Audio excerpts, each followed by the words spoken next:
Alam kung lasing ka o normal talaga ito. Kahapon, medyo nakainom ako. Kasi parang hindi ako makatulog eh. Nagtimpla lang ako. Okay. Yes. Simple.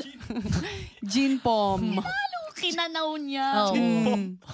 Isang sachet, O, isang pero okay, bote. masarap din yun. Mura pa. Oo. Bagsak talaga. Sabi ko, yung melatonin, hindi tumatalab. Oo.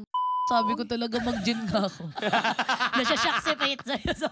Hindi, isa sa sabi mga niya, ano, pwede man. naman blip-blip eh. Pwede, Kasi pwede. Pero isa sa tropa-tropa lang mga naman. secret mo yan na nagpapaganda lalo rin sa'yo. Hindi Baka ba? wala ka kinakatukotan anong inumin mo.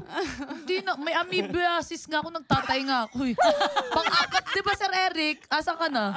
Pang-apat na tayo ko na ngayon, di ba bago tayo umalis, ang tai ako. Feeling ko dahil dun sa ano, kasi ang dami ko hinalo din dun sa tinimpla ko. Sabi nung kumakain, no?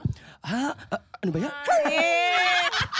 Uy, mahirap magkaroon ng ganun, kaya title holder ako sa usapang tae, puwet. Mahapdi siya, mahapdi, masakit. Nadugo pa nga ni. Oo.